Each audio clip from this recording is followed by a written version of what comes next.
பள்ளி பேருந்தில் ஏறியது முதல் வீடு திரும்பும் வரை மாணவர்களின் பாதுகாப்புக்கு பள்ளி நிர்வாகமே பொறுப்பு. கர்நாடக உயர்நீதிமன்றம் தீர்ப்பு.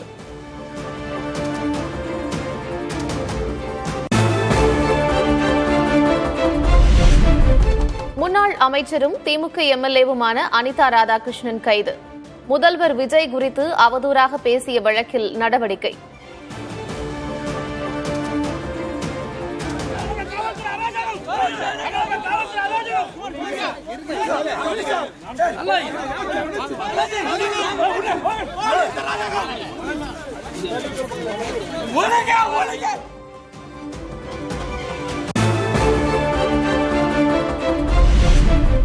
தூத்துக்குடி மாவட்டம் ஆத்தூர் பேரூராட்சி அலுவலகத்திற்கு ஆய்வுக்கு சென்றபோது எம்எல்ஏ அனிதா ராதாகிருஷ்ணன் கைது.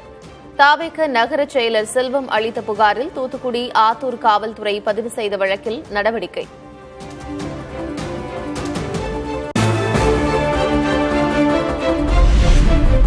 அனிதா ராதாகிருஷ்ணனின் முன்ஜாமீன் மனுவை சென்னை உயர்நீதிமன்றம் தள்ளுபடி செய்த சிறிது நேரத்தில் காவல்துறை நடவடிக்கை. எம்எல்ஏவாக இருப்பவர் ஏன் இப்படி பேச வேண்டும் என்று கேள்வி எழுப்பிய நீதிமன்றம்.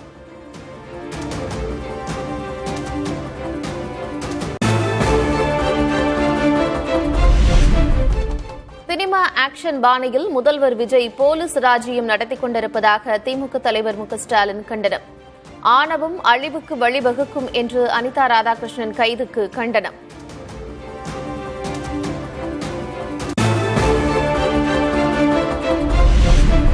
பொய் வழக்கு கைதுகளால் திமுகவை முடக்கலாம் என்ற ரீல்ஸ் அரசின் எண்ணம் நிறைவேறாது என்று எதிர்க்கட்சித் தலைவர் உதயநிதி சாடல். தாவேக அரசின் அடக்குமுறைகளுக்கு திமுக அடிபணியாது என்று தூத்துக்குடி எம்பி கனிமொழி பதிவு.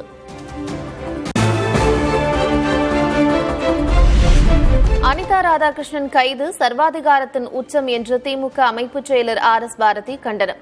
தாவேக ஆட்சியின் அராஜகத்தை முடிவுக்கு கொண்டு வருவோம் என்று பேட்டி. சட்டமன்ற உறுப்பினர் தகுந்த தொகுதியிலே ஆய்வுக்கு போகிற போது கைது செய்திருக்கிறார்கள் என்றால் இது சர்வாதிகாரத்தின் உச்சம். இதை நிச்சயமாக சட்ட ரீதியாக நாங்கள் சந்திப்போம். அதேபோல இந்த அராஜகத்துக்கெல்லாம் மிக விரைவில் நாங்கள் முடிவுக்கு கொண்டு வருவோம். அதிமுகவில் இருந்து விலகினார் முன்னாள் அமைச்சர் வைகை செல்வன்.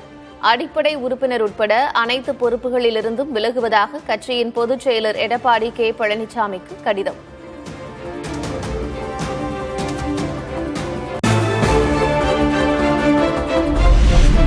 அதிமுக முன்னாள் அமைச்சர் சி.வி. சண்முகத்திற்கு ஆயுதம் ஏந்திய பாதுகாப்பு வழங்க உத்தரவு. உயிருக்கு ஆபத்து இருப்பதாக மனு தாக்கல் செய்திருந்த நிலையில் டிஜிபிக்கு நீதிமன்றம் ஆணை.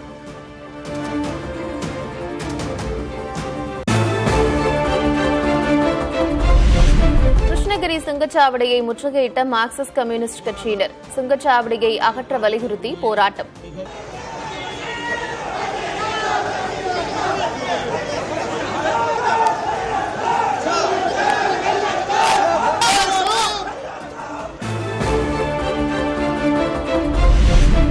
மதுரையில் அரசு அதிகாரிகளோடு பொறுப்பு ஆளுநர் அர்லேக்கர் ஆய்வுக் கூட்டம் நடத்தியதற்கு வலுக்கும் எதிர்ப்பு. வைகையை அரசு சீரமைக்காவிட்டால் ஆளுநர் மாளிகையே களமிறங்கும் என்ற பேச்சுக்கும் கண்டனம்.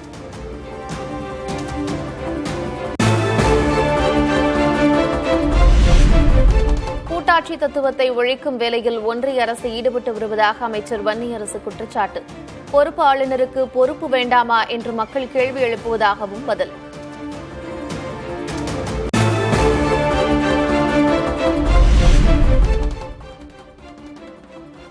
ஆளுநரை ஆய்வு செய்யவிட்டு ஆளுங்கட்சியினர் மாநில உரிமைகளில் சமரசம் செய்துள்ளதாக எதிர்க்கட்சித் தலைவர் உதயநிதி ஸ்டாலின் குற்றச்சாட்டு.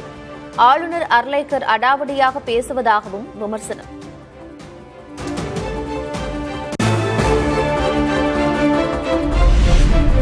அரசு நிர்வாகத்தில் ஆளுநர் தலையிடுவது அதிகார அத்துமீறல். அத்துமீறல் நடவடிக்கைகளை நிறுத்திக் கொள்ள வேண்டும் என்றும் இந்திய கம்யூனிஸ்ட் கட்சி வலியுறுத்தல்.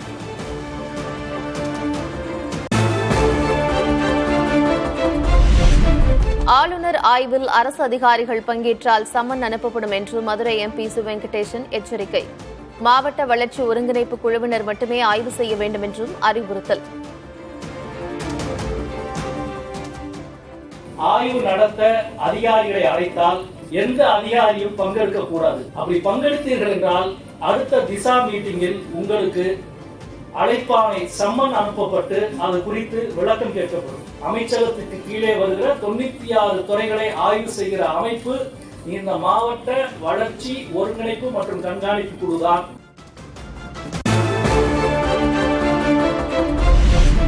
அரசின் திட்டங்களை ஆய்வு செய்ய ஆளுநருக்கு அதிகாரம் இல்லை. மக்களால் தேர்ந்தெடுக்கப்பட்ட அரசு உறுப்பினர்கள் மட்டுமே திட்டங்களை ஆய்வு செய்ய முடியும் என்றும் சட்டத்துறை அமைச்சர் நிர்மல்குமார் திட்டவட்டம். அதாவது மக்களால் தேர்ந்தெடுக்கப்பட்ட அரசும் மக்களால் தேர்ந்தெடுக்கப்பட்ட உறுப்பினர்களும் அவர்கள் அதிகாரத்திற்கு உட்பட்டு நம்ம ஆய்வு செய்யலாம், பண்ணலாம். எந்தவித அதிகாரமும் இல்லாமல் கவர்னர் எங்கேயும் எந்த திட்டத்தையும் ஆய்வு செய்ய உரிமை இல்லை. அது தேவையில்லாத குழப்பத்தை ஏற்படுத்தும். அவருக்கு அந்த அதிகாரம் கிடையாது.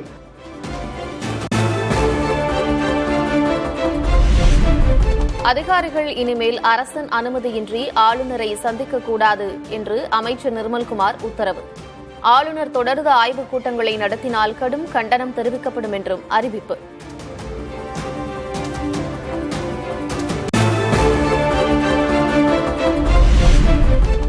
தங்கம் விலை சவரனுக்கு 1200 ரூபாய் உயர்வு. கடந்த 4 நாட்களில் சவரனுக்கு 4000 ரூபாய் அதிகரிப்பு.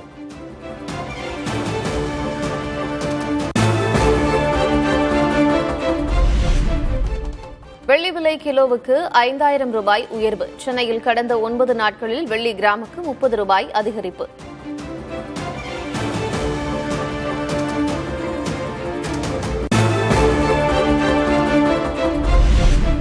ஜூன் மாதத்தில் 1422 லட்சம் டன் சரக்குகளை கையாண்டு 4% வளர்ச்சியை பதிவு செய்த இந்திய ரயில்வே சரக்கு போக்குவரத்து மூலம் கடந்த ஆண்டு ஜூன் மாதத்தை விட 430 கோடி ரூபாய் அதிக வருவாய் ஈட்டி சாதனை.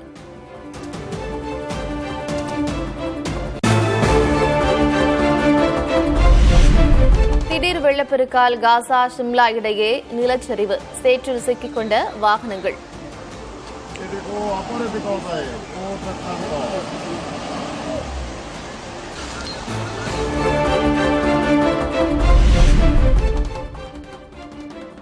ஒடிஷா மாநிலத்தை புரட்டி போடும் கனமழை. புவனேஸ்வர் ஜெகத்சிங்பூரில் விடாது கொட்டும் மழை.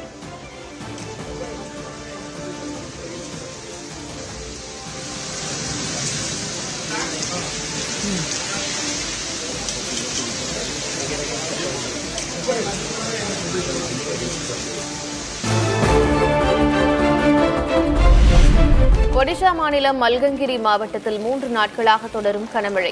சீதாப்பள்ளி மலைப்பாதையில் நிலச்சரிவு, போக்குவரத்து பாதிப்பு.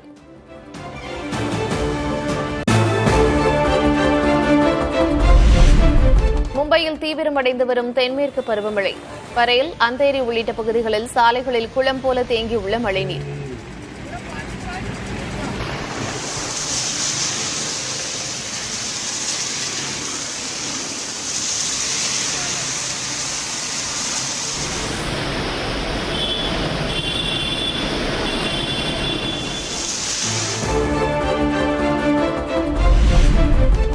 மும்பை மேற்கு சாண்டாகிரஸ் பகுதியில் மரம் விழுந்து 8 பேர் காயம். பலத்த காற்று வீசுவதால் 91 இடங்களில் மரங்கள் விழுந்திருப்பதாக மும்பை மாநகராட்சி தகவல்.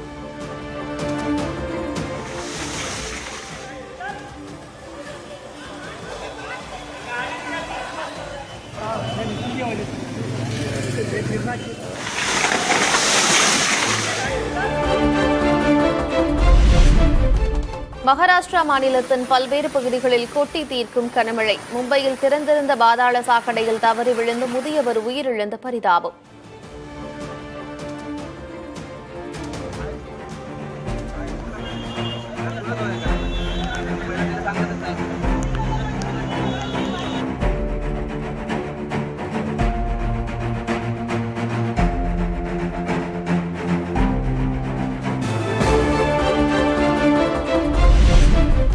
குஜராத் மாநிலத்தில் மீண்டும் வேகம் எடுக்கும் தென்மேற்கு பருவமழை.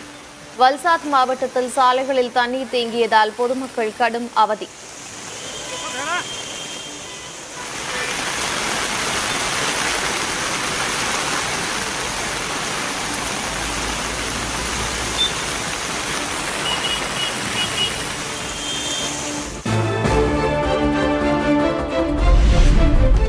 குஜராத்தில் பாதாள சாக்கடை பணிக்காக தோண்டப்பட்டிருந்த பள்ளத்தில் அடுத்தடுத்து தவறி விழுந்த பொதுமக்கள். மழை தொடரும் நிலையில் தண்ணீர் தேங்கியிருந்ததால் நேரிட்ட சோகம்.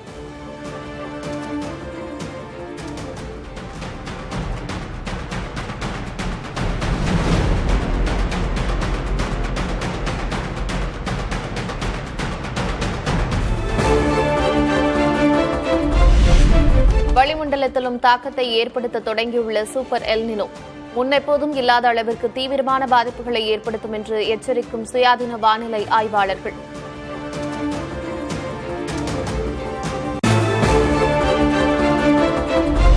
உத்தரப்பிரதேச மாநிலம் கௌசாம்பியில் உள்ள சுங்கச்சாவடியில் வெடித்து சிதறிய எரிவாயு டேங்கர் லாரி.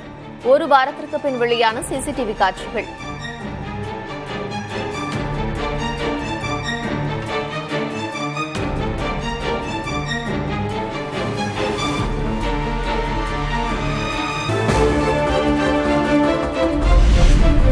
திருவள்ளூரில் அமோனியா வாயு கசிவால் மேலும் ஒருவர் உயிரிழப்பு. உயிரிழந்தோர் எண்ணிக்கை 18ஆக அதிகரிப்பு.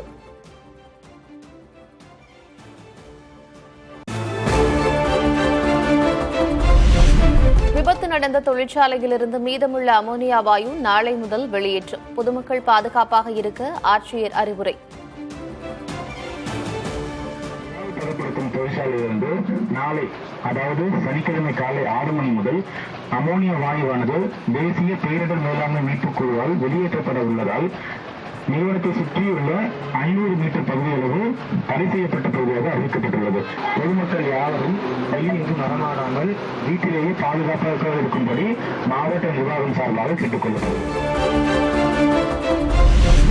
கன்னியாகுமரி அணுக்கனிம சுரங்க திட்டத்திற்கு வழிவகுக்கும் அரசாணையை திரும்ப பெற்றிடுக தமிழ்நாடு அரசுக்கு இந்திய கம்யூனிஸ்ட் கட்சியின் மாநில செயலர் மு. வீரபாண்டியன் வலியுறுத்தல்.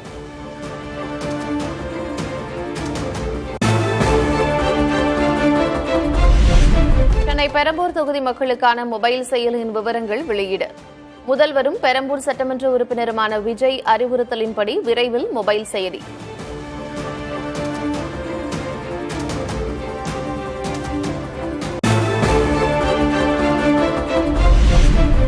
சிவகங்கையில் மணல் கடத்திய வாகனத்தை பறிமுதல் செய்த காவல் உதவி ஆய்வாளர் மீது தாக்குதல். திமுக நிர்வாகியை கைது செய்த காவல்துறை.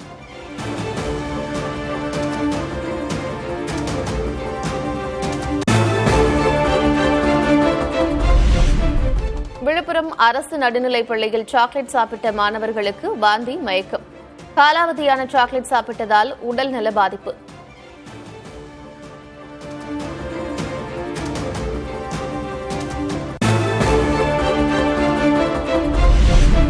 நெடுஞ்சாலை டெண்டர் முறைகேடு தொடர்பான புகார் விசாரணைக்கு ஆஜராகாத ஏவா வேலு. உடல்நலக்குறைவு காரணமாக அவரது சார்பில் வழக்கறிஞர் ஆஜராகி விளக்கம்.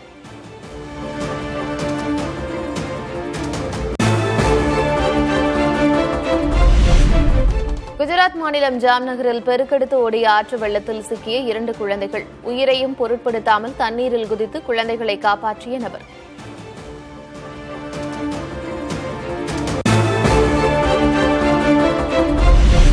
பாகிஸ்தானில் மலைப்பாதையில் பேருந்து கவிழ்ந்து 40 பேர் உயிரிழப்பு. படுகாயமடைந்த 8 பேருக்கு மருத்துவமனையில் தீவிர சிகிச்சை.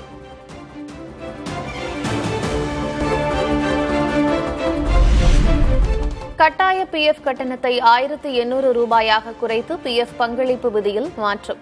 1800 ரூபாய்க்கு மேல் செலுத்துவது விருப்ப பங்களிப்பாக மாற்றி அறிவிப்பு.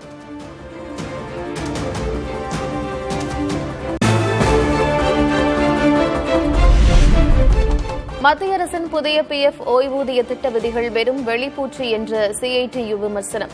நீண்டகால கோரிக்கையான குறைந்தபட்ச ஓய்வூதிய உயர்வு புறக்கணிக்கப்பட்டிருப்பதாக கருத்து.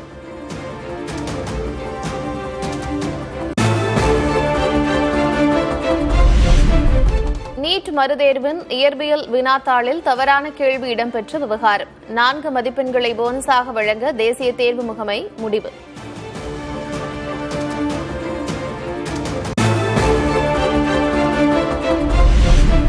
காவிரியில் ஜூன் மாதத்திற்கான பங்கீட்டில் 6.28 டிஎம்சி தண்ணீரை வழங்காத கர்நாடக அரசு. குறுவை சாகுபடியை தொடங்க முடியாமல் காவிரிப்படுகை மாவட்ட விவசாயிகள் வேதனை.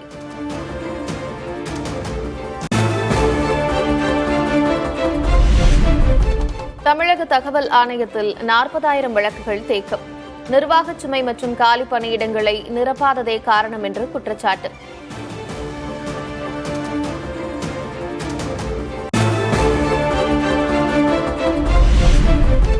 சகோதரரை வீடு புகுந்து தாக்கிய வழக்கில் அமைச்சர் மரிய வில்சன் நாளை ஆஜராக ஆணை.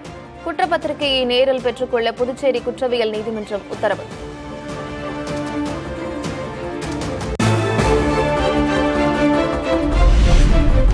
மதிமுகவில் மின்னல் முகமது அலிக்கு மீண்டும் செய்தி தொடர்பாளர் பொறுப்பு வழங்கிய வைகோ. 30 ஆண்டுகளாக உண்மை விசுவாசியாக எந்த பிழையும் செய்யாதவர் மின்னல் முகமது அலி என்றும் பாராட்டு.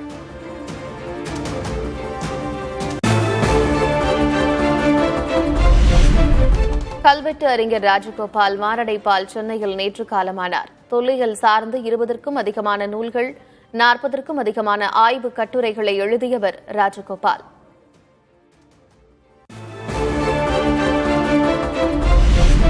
பத்திரிகையாளர் சந்திப்பின் போது ஜப்பான் பிரதமர் டக்காய்ச்சியை தனது தங்கை என்று கோரிய பிரதமர் மோடி, சகோதர உறவை மேலும் வளர்ப்போம் என்று முகம் நிறைய சிரிப்புடன் பதிலளித்த ஜப்பான் பிரதமர். एक्सेलेंसी और मेरी छोटी बहन प्रधानमंत्री Takaichi ji, I would like to extend my heartfelt gratitude to Prime Minister Modi and the people of India for your warm hospitality on the occasion of my visit to your country. You called me a beautiful younger sister, Prime Minister Modi.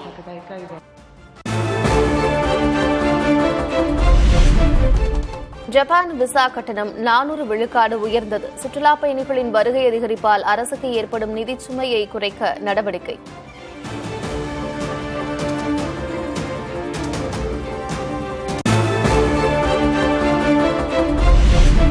அடுத்த வாரம் முதல் முறையாக New Zealand செல்கிறார் பிரதமர் நரேந்திர மோடி. 40 ஆண்டுகளுக்கு பின் New Zealand செல்லும் இந்திய பிரதமர் என்பதால் உற்றுநோக்கப்படும் பயணம்.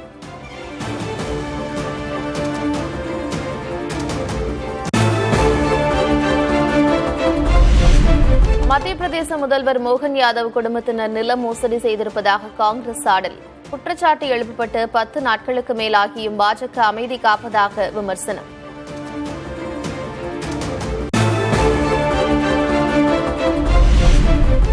அயோத்தி ராமர் கோயில் நன்கொடை மோசடி குறித்து உச்சநீதிமன்ற மேற்பார்வையில் விசாரணை நடத்தப்பட வேண்டும்.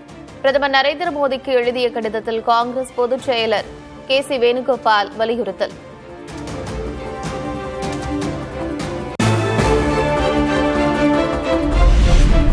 ஆறாம் நாளாக உண்ணாவிரத போராட்டத்தில் ஈடுபட்டிருக்கும் சோனம் வாங்சுக் உடல்நிலை மேலும் நலிவுற்றது. இரத்த சர்க்கரை அளவு 60 மில்லிகிராமாக குறைந்ததால் மருத்துவர்கள் அதிர்ச்சி.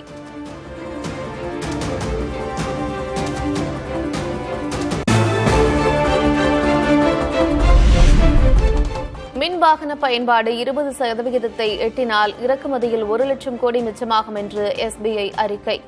பெட்ரோலிய பொருட்களின் பயன்பாட்டை 5 விழுக்காடு குறைத்தால் கூட பெரிய மாற்றம் ஏற்படும் என்று கருத்து.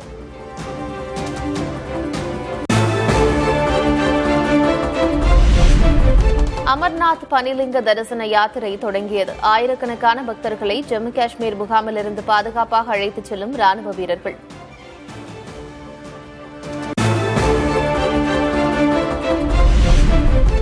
ஜார்க்கண்டில் கடந்த ஒரு வாரத்தில் மட்டும் 150 பேருக்கு பெருமூளை மலேரியா தொற்று உறுதி. கொசுக்கள் பரப்பும் ஒட்டுண்ணி மூலம் தொற்று ஏற்படுவதால் சுகாதார பணிகள் தீவிரம்.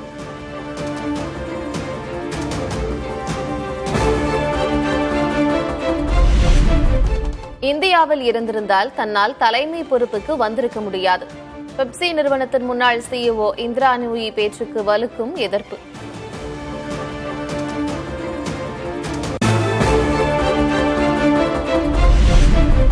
தேனி கோட்டூர் அரசு பாலிடெக்னிக் சமூக நீதி மாணவர் விடுதியின் காப்பாளர் மற்றும் சமையலர் பணியிடை நீக்கம். பணி நேரத்தில் ஊழியர்கள் இல்லாததால் ஆட்சியர் உத்தரவு.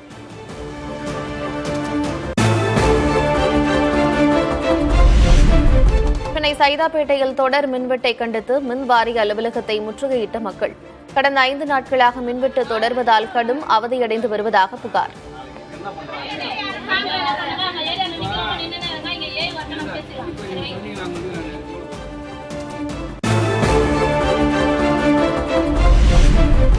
மேற்கு தொடர்ச்சி மலைகளில் பெய்து வரும் கனமழை எதிரொலி. கோவை குற்றால அருவி மூடப்படுவதாக அறிவிப்பு.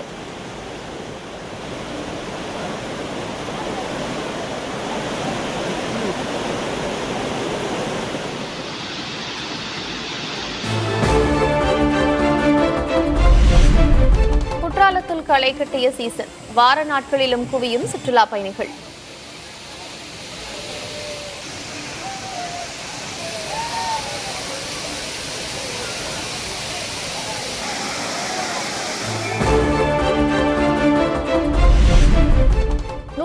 வைணவ திவ்ய தேசங்களில் ஒன்றான திருத்தங்கல் நின்ற நாராயண பெருமாள் கோயில் தேரோட்டம் கோலாகலம். கோவிந்தா முழக்கத்துடன் தேரை வடம் பிடித்து இழுத்து பக்தர்கள் தரிசனம்.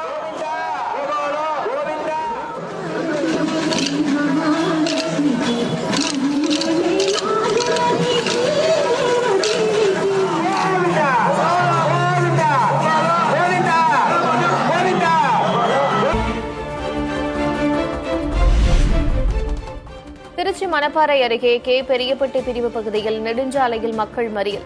அடிக்கடி விபத்து நேரிடுவதால் நெடுஞ்சாலையில் மேம்பாலம் அமைக்க கோரிக்கை.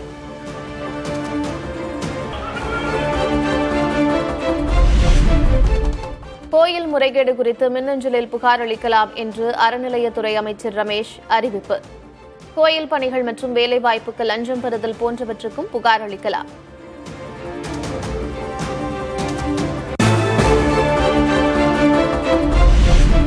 நெல் கொள்முதல் நிலையங்களில் கையூட்டு தொடர்வதை தடுத்து நிறுத்த வேண்டும் என்று பாமக தலைவர் அன்புமணி வலியுறுத்தல். கையூட்டு இருப்பதை உணவுத்துறை அமைச்சர் வெங்கட்ரமணன் ஒப்புக்கொண்டிருப்பதாகவும் அன்புமணி அறிக்கை.